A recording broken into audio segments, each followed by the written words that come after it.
Bonjour. Bonjour, monsieur. Comment vous vous appelez? Moi, c'est Sila Abi. Ok. Et vous vivez au Diené? Oui. Et qu'est-ce que vous y faites? Vous êtes mariée, vous avez des enfants? Oui, je suis mariée. Bon, coutumièrement, je suis mariée, mère de 5 enfants, 3 garçons, 2 filles. Ça se passe bien? Ça se passe bien.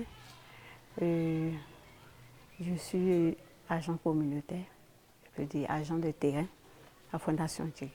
C'est quoi la Fondation Djigui? Fondation Djigui, c'est une ONG qui est mise en place par l'imam Sissé Djigiba. Dans nos sièges se trouve à Abidjan.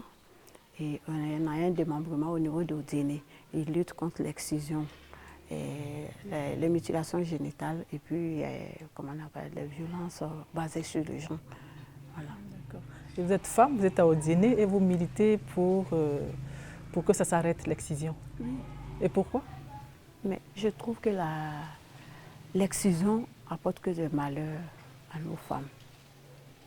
Nous avons été victimes par l'ignorance parce qu'on était au courant de rien. C'est-à-dire, nous, on est nés, on a trouvé ça, on dit que c'est la religion. La religion de la religion. Une femme au dîner, tu n'es pas excisée, vraiment, tu es mal vue de la communauté. Fois même rejetée par la communauté.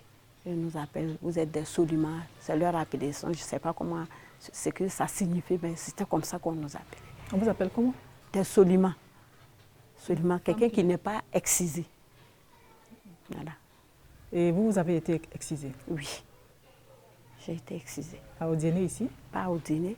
J'étais allée avec mes soeurs qui étaient en vacances à Daloa. C'est là qu'on a fait l'excision. Et vous aviez quel âge? Je devais avoir 6 ans. 6 ans. Et vous vous rappelez de comment est-ce que ça s'est passé? Je me rappelle très bien de ce qui s'est passé depuis ce temps jusqu'à aujourd'hui. Et ça s'est passé comment? Est-ce que vous pouvez nous expliquer? Quand on est venu, ils sont venus nous dire qu'on devait faire une fête pour nous, pour les femmes, tout et tout. Ils ont commencé à organiser. Donc, on était nombreux. Parce que je suis d'une famille très élargie. Donc, presque toute la famille était là. Donc, on était là, dans la cour. Et on venait chercher les personnes, 3, 5 personnes pour partir. Et quand ils vont, ceux qui vont, ils ne reviennent pas. Quand ils vont, ils ne reviennent pas. Donc, on était là, on a soupçonné. Donc, les enfants, étant enfants, nous, vraiment, on s'est posé la question, on voulait voir réellement ce qui se passait. Donc, on a posé la question et puis on a dit non, que c'est pour faire l'excision. Nous a expliqué comment ça se passe. Mais je ne te dis pas, j'ai fui. Mais on m'a poursuivi et on m'a rattrapé. Parce que où nous on habitait et où on faisait l'excision, ce n'était pas dans le même coin. On est allé dans un coin un peu reculé dans les broussailles et on nous envoyait. Et il y avait une descente, je me rappelle bien, où vous avez déposé des seaux d'eau, des trucs, et quand on venait, il y avait une salle où on attendait et on nous prenait un à un pour aller dans la salle, dans ce petit bas-fond-là. Et c'est là-bas on excisait.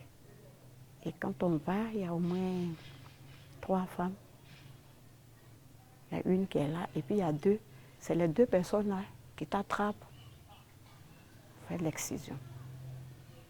Et avec un petit couteau qu'on utilisait.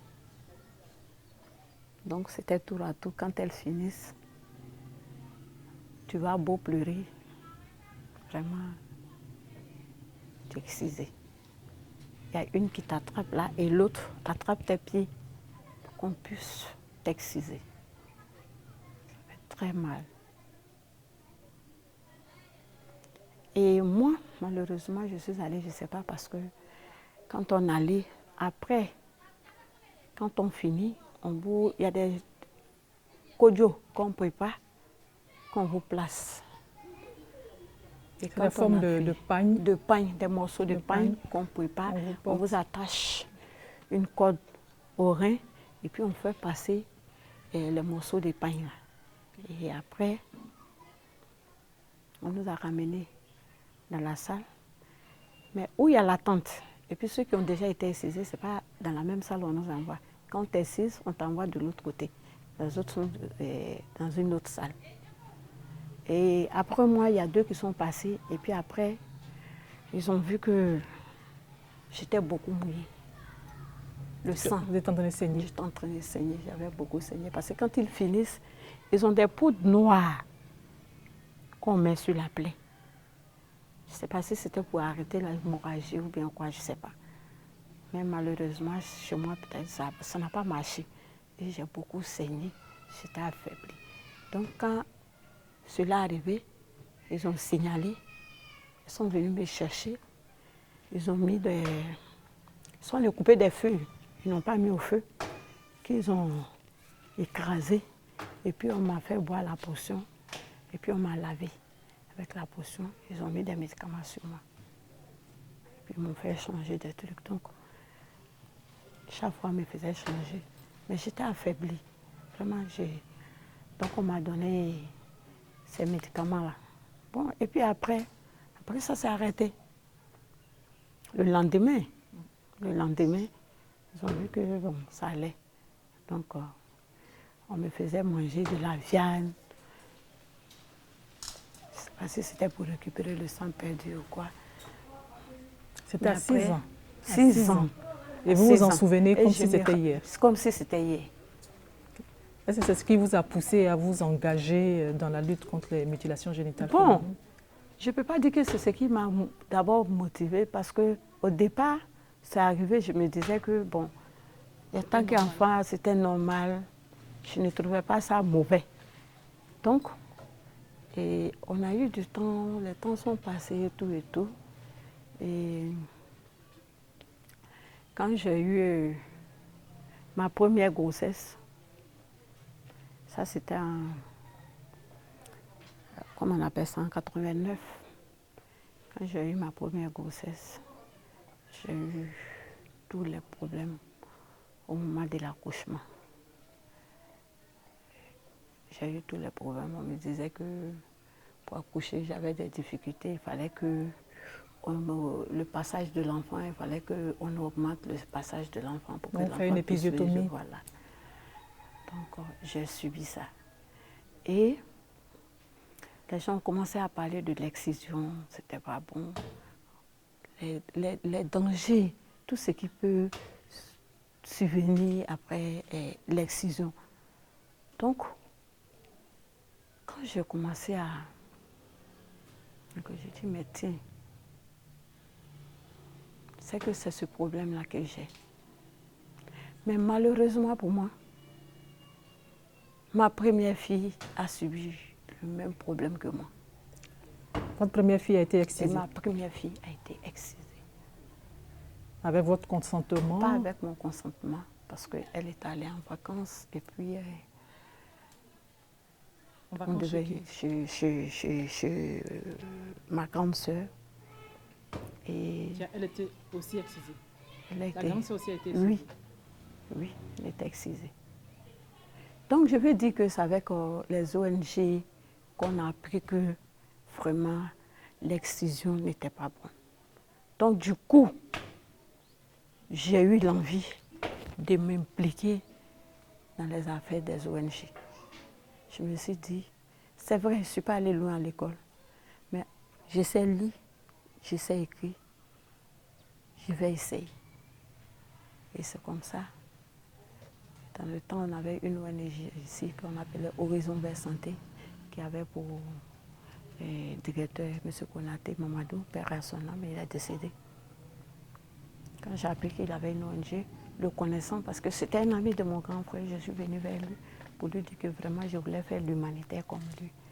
Et il m'a dit qu'il n'y avait pas de problème de venir, mais actuellement, le projet qu'il a, il n'y a plus de choses, plus de place, mais je peux venir de temps en temps. Voilà comment je me suis impliquée. Donc vous êtes venue en tant que bénévole? Bénévole, avec M. Konaté. On est resté, mais je te dis que j'ai fait que 5 mois.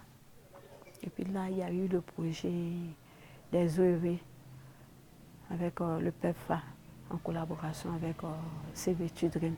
Et quand il a eu le projet, en 2008, j'ai intégré ce programme-là. Okay. Voilà. Donc dans la protection des enfants. Dans la protection des enfants. Donc c'est comme ça, c'est parti. Et aujourd'hui, je me retrouve avec la Fondation Djigui qui lutte contre la mutilation génitale. Et j'ai lutté pour être dans la commission régionale des droits de l'homme à Odéné. Parce qu'à Odéné, nous les femmes, nous souffrons et nous n'avons pas nos mots à dire dans la région. La situation par rapport aux mutilations génitales féminines dans la région d'Odéné, c'est quoi exactement? Je vous dis qu'au moment où nous on venait, au moment où je rentrais dans l'humanitaire, ce phénomène-là vraiment existait à Odéné. Et c'était pas caché. C'était pas caché. Parce que quand on faisait l'excision, il y avait une cérémonie où on faisait des danses, des réjouissances. Les enfants, sans savoir ce que ça pouvait apporter, du coup, étaient partants pour tout ça passer. Il y avait du plaisir, la danse et tout ça. Donc ça attirait les gens. Ça attirait. Mais qu'est-ce qui est à l'origine de l'excision? Qu'est-ce qu'on vous a donné comme explication? Pourquoi est-ce que les femmes se font C'est ce que je vous dis. On nous disait que, parce que nos parents étaient des nomades, ils n'étaient pas en place. Les hommes étaient tout le temps partis, laissant leurs femmes. Donc, ils faisaient l'excision pour que la femme puisse rester tranquille, pour ne pas qu'elle aille chercher d'autres hommes dehors pendant que son mari n'est pas là. C'est la seule raison qu'on nous donne. Et on nous disait que c'était islamique. Est-ce que les imams l'encourageaient, les parents l'encourageaient, ou c'était seulement les jeunes filles qui voulaient forcément le faire? Ce n'est pas les jeunes filles qui le proposaient, c'était les parents qui nous proposaient. La jeune fille n'a jamais dit « je vais être excisée ». Non, mais les parents trouvaient qu'il fallait exciser la fille. Ça, c'était devenu notre coutume. C'est notre coutume, en fait. Mais ils avaient relié coutume et religion. Ils disaient que c'était la religion. Mais nous, ici, par exemple, à Odéné, c'est les imams qui sont les guides religieux à Odéné. Et ici, c'est la famille Savané qui est reconnue dans ce domaine-là. Mais on a vu que chez les Savanés, ils ne le faisaient pas. Ils ne font pas l'excision. Les Savanés qui sont détenteurs de la religion, du Coran, ne le font pas. Ne le font pas. Et pourquoi? Je ne sais pas. Chez eux, ils ne le font pas. Ok. Donc il y avait deux types de réflexion. Il y a ceux qui sont dépositaires de la religion, du Coran, de l'islam, qui ne font pas l'excision, et les autres qui font l'excision. Oui. Et finalement, avec la venue des ONG qui luttent contre les mutilations génitales, quel a été le rapport? Comment est-ce que ça s'est passé? Je vous dis qu'au départ, ce n'était pas facile. Parce qu'au départ, ce n'était pas avec Cissé Djiriba. Mais les autres ONG qui étaient là, qui luttaient dans ce sens-là, on avait tous les problèmes et on refusait même de nous écouter. Ils refusaient de nous écouter. Mais depuis que... Mais sous quel prétexte? Puisque les hommes ne sont plus nomades, les femmes sont... Tout le monde est voilà, sédentaire. On nous disait que c'était la religion, il fallait forcément le faire. Une femme, même une fille jusqu'à 18 ans, qui n'a pas encore été excisée, doit être excisée avant de faire son mariage. Et même dans nos... Je ne sais pas, comment on appelle ça? Quand on va dans nos dots, les dots pour le mariage, nos dots pour le mariage, je vous dis que on nous parlait de l'argent d'excision là, faisait partie de nos dots. On ajoutait ça à l'argent. Kene Otarawori. Dans la région. Donc, forcément, il fallait le faire avant de partir. Mais une femme qui n'est pas excisée, puis elle rentre dans son foyer, que sa rivale sait qu'elle n'est pas excisée, mais c'est ce qu'elle prend pour l'insulter. Et tu ne peux pas parler. Donc la rivale qui est excisée ridiculisait celle qui ne l'était pas. Oui, c'est une fierté d'être pour elle, d'être excisée, et sa co-épouse n'est pas excisée. Et quel est le regard des hommes par rapport à tout ça? Mais au départ, les hommes aussi étaient partants. Les hommes étaient partants. Donc c'était difficile pour une femme. Je veux dire que c'était l'ignorance totale chez nous. C'était l'ignorance totale. Donc c'était difficile pour une femme qui n'est pas excisée d'avoir un mari. Oui. disais toujours, même avant, quand on veut prendre, quand un homme de chez nous voulait prendre une fille qui n'est pas musulmane, cette non excisée ne va pas rentrer dans notre cou. On ne veut pas. Et il y avait une opposition farouche.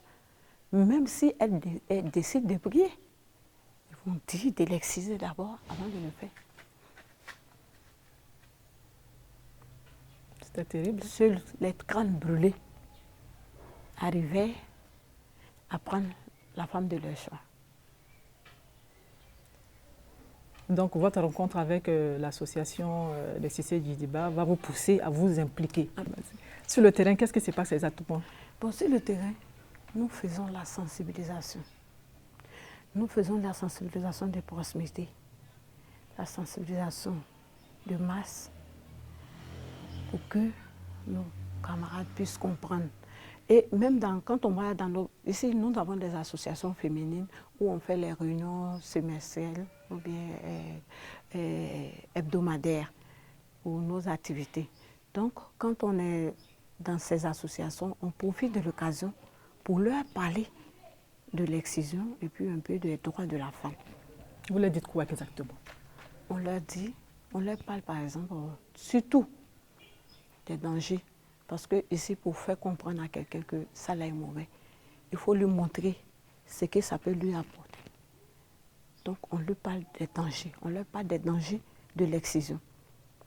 On leur parle en leur disant qu'en faisant l'excision, on peut d'abord avoir le VIH, les MSD, et puis on leur dit que ça complique l'accouchement. Ça, il faut le dire. Parce que quand on va à l'accouchement, on a toutes les difficultés pour accoucher. Ça fait qu'on est souvent obligé de faire une césarienne à la dame, ou bien vraiment de toucher à son appareil génital pour qu'elle puisse accoucher normalement. Et elle peut perdre la vie au cou. Et moi particulièrement, quand je fais ma sensibilisation, je prends exemple sur moi-même pour faire ma sensibilisation. Et je leur dis ce qui m'a motivé à le faire. Donc je leur explique, puis leur dis que ce n'est pas normal. Nous, on peut décider aussi de ne pas le faire, mais on voit les autres le faire. Mais en les voyant, et puis ne pas les dénoncer, c'est leur donner l'occasion de continuer ce qu'ils font. Donc, même si ce n'est pas nous qui le faisons, qu'on apprend que quelqu'un est en train de le faire, tu peux ne pas te montrer, tu ne dois pas te montrer, mais dans l'anonymat, tu peux venir signaler et personne ne saura que vraiment c'est toi qui as dit. Et c'est comme ça qu'on travaille. Est-ce qu'il y a eu des dénonciations? Est-ce que le taux a baissé? Aujourd'hui, on peut dire qu'il y a moins de mutilations génitales. Comment on ne peut pas dire qu'au niveau d'Odéné, ça a cessé? Sinon, ça fait un bon moment qu'on n'entend pas parler de ça. Mais tout dernièrement, on aura appris que maintenant, quand la dame accouche, que c'est une fille, les gars préfèrent le faire quand l'enfant est bébé. Qu'est-ce qui se passe? L'exciseuse, elle vient rendre visite. En collaboration avec la maman, par exemple. Elle est déjà d'accord. Elle vient pour rendre visite à la maman. Comme toute autre personne, maintenant, sans le savoir. Et puis, ils le font sans que quelqu'un ne sache. Et là, vous pensez que c'est la maman qui fait faire ça à sa fille ou c'est le père qui exige que ce soit fait à sa fille? Je suis une femme, mais je vous dis que le côté d'excision, là, les femmes sont plus comment on appelle ça, plus impliquées que les hommes. Et c'est au dîner, par exemple, on a pris une dame, Aminia, qui a excisé sa fille. Ils ont pris. Quand vous dites pris, arrêté? Elle a été arrêtée. Okay. Mais ça a été une dénonciation. C'est une personne qui est venue dénoncer.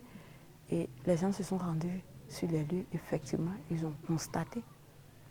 La gendarmerie de Méligna a arrêté la dame, l'exciseuse, la maman de la fille, et le papa. Une fille de quel âge? La fille devait avoir, je crois, 10 à 11 ans, je crois. C'est ça, 11 ans. Donc, ils ont été arrêtés. Et ils ont été conduits au parquet ici, où ils sont passés devant le juge. Et quand ils sont venus, le monsieur n'était même pas au courant. Le père de la fille? Le père de la fille n'était pas au courant de ce qui s'est passé. C'est la maman qui avait tout arrangé. Parce que l'excision, c'est une affaire de femmes. Et la cérémonie, tout, c'est les femmes qui l'organisent. Donc, du coup, le père a été libéré. Et la maman, plus l'exciseuse, est coupée d'un an de prison ferme, chacune. Et je crois à 100 000 francs l'amende chacune aussi. Voilà. Et elles ont purgé la peine. Elles ont fait les 1 an. Parce qu'en ce temps, le procureur qui était ici était beaucoup impliqué dans la protection des enfants et il était beaucoup contre l'excision. Est-ce que la loi, est-ce que le fait qu'il y ait la loi comme l'épée de Damoclès sur la tête des populations apporte un plus? Est-ce que ça fait que les gens ont peur ou bien les gens se cachent beaucoup plus pour faire l'excision? Oui, les gens ont peur maintenant parce que je vais vous dire qu'il y a d'autres qui ont carrément arrêté leur activité. Les exciseuses. Les exciseuses. Il y a d'autres qui elles ont eu beaucoup de difficultés parce qu'elles disent que c'est dans ça qu'elles gagnaient leur argent. Donc c'était une fonction. Être exciseuse, ça permettait de gagner de l'argent. Ça leur permettait de gagner de l'argent. Donc, que c'est difficile pour eux. Mais avec les sensibilisations, et puis bon, l'application de la loi, vraiment, il y a beaucoup qui ont arrêté. Comme nous ne dormons pas avec eux, on ne fait pas tout avec eux, on ne peut pas dire qu'elles ont totalement arrêté. Voilà. C'était des cérémonies de réjouissance à Odiné, ce n'était pas caché. Mais maintenant, on ne le voit plus. Mais je vous dis que quand elles sont excisées, le jour on fait l'excision, la nuit de l'excision, on faisait une cérémonie de réjouissance toute la nuit jusqu'au petit matin, où on se promenait toute la vie. Les excisés sont à la maison, mais les parents des excisés sortent pour montrer à la population que leur enfant était excisé. Et ils font 1 semaine ou 2 semaines dans la maison. À la sortie, il y a une autre cérémonie aussi qu'on faisait. Mais maintenant, on ne le voit plus à Odiné. On ne le voit plus, même, je peux dire, même dans les villages. Voilà. Est-ce que, bon, Odiné, c'est la région, mais il y a beaucoup de ressortissants d'Odiné qui se retrouvent ailleurs. Oui. Par exemple, c'était votre cas, vous êtes d'Odiné, mais vous êtes allé en vacances, par exemple, à Daloa, où vous avez été excisé. Oui. Est-ce qu'il arrive que des filles partent d'ici pour faire l'excision ailleurs? Mais oui, au départ, quand on avait commencé à appliquer la loi Odiné, c'est ce qui se faisait. Au début, la sensibilisation se limitait peut-être à Odiné. Donc, qu'est-ce que les gens faisaient? Moi, je suis de Tiémé. Donc, en allant à Tiémé faire l'excision de ma fille, qui saura que je l'ai fait? Sauf si je viens dire à quelqu'un. Donc, je prends mes enfants, j'ai des enfants à Tiémé, et je vais faire l'excision à Tiémé, calmement, pendant les vacances, et puis je reviens. Donc, c'est comme ça que ça se passait au départ. Mais maintenant, il faut dire que les femmes ont compris. Les femmes ont compris, et il y a d'autres femmes même qui nous aident dans notre lutte. Quand on va vers eux, elles nous aident dans la sensibilisation. Quand tu parles de ça, elles-mêmes, elles témoignent. Elles témoignent. Donc, ça fait que je peux dire qu'aujourd'hui, vraiment, avec la fondation Djigui, la ville d'Odiné a beaucoup évolué dans ce sens. Le fondateur de la fondation Djigui, c'est l'imam. L'imam. L'imam Djigui. Quelle est la part de responsabilité des religieux dans la lutte contre les mutilations génitales? Mais les religieux font comprendre à nos populations qu'il n'existe nulle part dans le Coran le problème de l'excision. Donc du coup, parce qu'il y a beaucoup qui pensaient que c'était un problème religieux. Et c'est pourquoi ils adhéraient à ça. Donc quand ils ont compris que ce n'était pas religieux, il y a beaucoup qui ont arrêté, qui ont cessé. Et c'est dans les prêches à la mosquée, est-ce que les imams font la Oui, sensibilisation. oui, ils le font. Il y a des imams qui le font. Il y a des imams qui le font. Et une fois même, j'étais à la mosquée de l'hôpital. J'étais allée prier un vendredi. Il y a l'imam de la mosquée de l'hôpital qui a eu à prêcher sur ça. Et il y a la grande mosquée aussi. Et la grande mosquée, comme je l'ai dit tout à l'heure, c'est les Savanais qui font prier la grande mosquée de choses. Et ils le disent. Ce n'est écrit nulle part dans le Coran. Donc pourquoi? On dit on doit suivre ce qui est écrit dans le Coran. Mais pourquoi le faire si ça n'est pas dans le Coran? Donc il vaut mieux laisser la pratique. Donc c'est sur ça nous sommes actuellement. Et ça se passe bien. Ça se passe bien. En tout cas, maintenant, sinon avant, quand on venait même là, quand on vient s'asseoir, qu'on commence la sensibilisation comme ça, les femmes là commencent à s'élever une à une, les vieux aussi. Du coup, d'ici la fin de ta sensibilisation, il n'y a plus personne. Mais maintenant, quand on va faire les sensibilisations, ils écoutent, ils sont attentifs à ce qu'on dit. Ça veut dire qu'ils voient un peu d'importance maintenant. Donc je pense qu'on continue, ce n'est pas facile. Pour que quelqu'un change, il faut toujours chanter dans son oreille, toujours chanter pour qu'il puisse changer. Donc c'est ce que nous sommes en train de faire. Est-ce que je vous demandais de faire une adresse à une maman quelconque dans un village pour la sensibiliser sur les dangers des mutilations génitales féminines? Qu'est-ce que vous allez lui dire? Je vais lui dire que, maman, ce qu'on nous faisait croire avant, c'est pas ça. Sur le problème de l'excision. Avant, on nous disait que c'était la religion musulmane. Mais la religion musulmane ne nous dit pas ça. Maman, tu aimes ta fille, ne la fais pas exciser. Parce qu'en la faisant exciser, tu peux perdre ta fille. Ta fille, elle peut ne jamais faire d'enfant. Elle peut être stérile. Elle peut tomber malade. Et puis elle va rester à ta charge. Vraiment, il n'y a pas d'intérêt à faire l'excision parce que ça ne nous apporte rien. Ça ne nous apporte que des dégâts physiques. On est là. Je vous dis, je ne veux pas rentrer dans ma vie privée, mais vraiment, je vous dis que moi, à vie personnellement, je ne peux jamais accepter qu'on excise une fille à ma présence. Parce que je sais ce que c'est et je sais ce que je subis aujourd'hui grâce à l'excision. Et il y a beaucoup de problèmes de couple aujourd'hui qui sont liés à l'excision. Mais je vous dis, on vous dit qu'on fait l'excision pour ne pas que la fille aille chercher garçon ailleurs. C'est ça. Elle ne va pas chercher garçon. Son mari va venir. Si son mari revient, elle est avec son mari. Mais si elle n'a pas l'envie d'aller avec son mari, vous voyez ce que ça crée? Un homme, il veut toujours aller avec la femme. Mais la femme, elle n'a pas envie d'aller avec son homme. Ça crée quoi? Hein? Elle sera toujours violée par son mari. Parce qu'il faut avoir l'envie pour aller avec un homme. Mais si tu n'as pas l'envie, toi, ton mari veut de toi, toi, tu n'as pas envie. Ça devient quoi? Ou bien, on va la traiter, on lui dit que non. Son mari va lui dire, tu ne veux pas de moi, pourtant tu cherches garçon dehors. Est-ce que c'est ça en réalité? Est-ce qu'elle cherche garçon dehors? Est-ce que ça vous en parlez entre femmes? Est-ce qu'il y a des discussions? On en parle. Je vais vous dire qu'on a un groupe de soutien qui n'a rien à voir avec l'ONG. Un groupe de soutien. Parce que souvent, quand on est entre nous, pas l'association seulement, mais dans la communauté, on a des femmes qui luttent. Il y a beaucoup qui sont contre ce phénomène-là. Donc, on se connaît entre nous. Quand on s'assoit, on passe, voilà.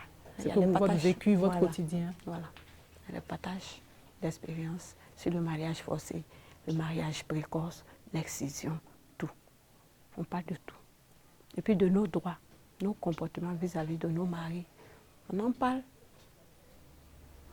Tout à l'heure, vous avez parlé des relations hommes-femmes, enfin dans un couple qui ne sont pas forcément agréables parce que la femme ayant été excisée n'a pas vraiment envie de faire l'amour avec son compagnon. Est-ce que vous sensibilisez les hommes à ce niveau-là pour qu'ils luttent aussi à leur manière parce que ça ne leur fait pas plaisir qu'une femme les rejette? Est-ce qu'à ce niveau, dans vos discussions, vos échanges, est-ce que vous faites ressortir cet aspect-là? Non, peut-être qu'on ne l'a pas encore fait en sensibilisation, mais nos maris à la maison, on en parle avec eux. On en parle. Une question comme ça c'est entre femmes. Hein. Oui. Est-ce que ça pousse les hommes à aller, les hommes de chez vous, à aller vers d'autres femmes, par exemple, qui ne sont pas excisées? Mais bien sûr, mais bien sûr. Tu t'imagines un homme, si c'est pour préparer sa maman à la maison, pour préparer pour lui, n'est-ce pas? Mais s'il prend sa femme là, c'est pour avoir du plaisir avec sa femme. Mais si une femme ne donne pas ce plaisir-là à son homme, et qu'il y a quelqu'un d'autre dehors qui lui donne ce plaisir-là, il est obligé. Et je me dis même, je ne dis pas que c'est la cause peut-être, mais je me dis aujourd'hui que si tu vois que nos maris du là prennent 2 femmes, 3 femmes, peut-être c'est ça. Ce plaisir qu'ils recherchent là, s'ils ne retrouvent pas ça chez la première femme, il se dit parce qu'elle ne veut pas de moi. Il va aller prendre une deuxième femme qui est encore excisée et qui a ce même problème, qui a eu ce même... Parce que ce n'est pas toutes les femmes, hein, mais ça peut provoquer chez d'autres personnes. Et cette dernière vient, et c'est le même problème. Il n'est pas satisfait. Il fait quoi? Une troisième femme. Maintenant, si c'est 2 filles du là, il a pris, il voit que ça ne va pas. Peut-être il va se dire, bon, c'est qu'on appelle Boussoumane, là, moi, mais il m'a cherché là-bas. Donc une femme qui n'est pas excisée. Une femme qui n'est pas excisée. Et cette dernière vient. Elle est vous êtes ensemble. Et ce qu'elle fait avec son mari, les 2 premières femmes ne le font pas. Est-ce que le mari va les traiter de la même manière?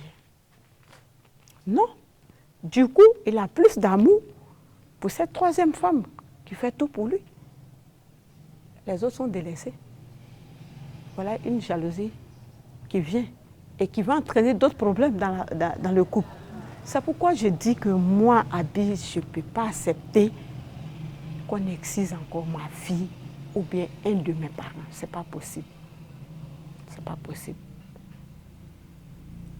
Mais est-ce qu'il y a des femmes quand même avec qui vous discutez, entre dames ou des jeunes filles, qui pensent encore que c'est bon d'être excisées entre nous? Oui. Est-ce qu'il y en a encore des jeunes, pas les vieilles, les mamans, on peut comprendre, elles ont été sous le coup de la tradition. Non. Est-ce qu'il y a des... Jeunes filles, non. Mais par contre, les vieilles, elles sont accrochées à leur coutume. Hein. Okay. Ces vieilles-là. Mais c'est ce qui fait que ça a arrêté maintenant. Parce que la génération de maintenant comprend mieux la chose par rapport aux vieilles personnes. Une vieille, par exemple, là, c'est pourquoi je demande à mes soeurs de ne jamais laisser leur enfant aller chez la mémé. Parce que si elle est chez la mémé, elle se dit que ce n'est pas normal que sa petite fille reste comme ça sans être excisée. Et elle peut le faire sans ton consentement, sans que tu ne saches, toi la mère. Elle peut le faire. Oui, on a vu ces gens de cas. Donc, moi je pense que les sœurs qui sont là aujourd'hui, on doit leur dire, de la manière elles comprennent la chose, il ne faudrait pas qu'elles gardent ça pour elles seules. Qu'elles fassent ressortir parce que les ONG et autres ne peuvent pas toucher tout le monde à la fois. Donc, qu'elles sensibilisent leur père aussi pour que chacun puisse comprendre ce que c'est et s'approprier de la chose pour qu'on puisse aboutir à un résultat vraiment qu'on désire. 0 excision dans la région d'Outili. Dernier message, un aspect qu'on n'a pas abordé, que tu voudrais bien aborder, je ne sais pas. À ton avis, est-ce que tu as un dernier message à lancer? Est-ce que tu as quelque chose à dire pour clore cet entretien? Bon, ce que je voulais dire à mes soeurs, c'est vrai, ici les femmes n'ont pas la parole comme ça, mais quand les hommes vont, on leur propose quelque chose, ils disent que bon, on va réfléchir, la nuit porte conseil. Mes soeurs, quand on dit la nuit porte conseil, là, c'est nous les femmes. C'est nos conseils, nos papas attendent pour aller donner. Donc, je leur dis que ce problème-là, ça doit être un combat des hommes. Parce que ici, quand l'homme parle, la femme ne doit plus parler. Mais si ces hommes-là disent plus jamais ça dans notre région, c'est fini. Je pense que les femmes vont suivre. Donc, je demande à mes soeurs qu'on s'implique et qu'on implique nos maris pour qu'on puisse lutter ensemble pour avoir une vie meilleure pour nos enfants, mieux vivre auprès de nos enfants. Voilà.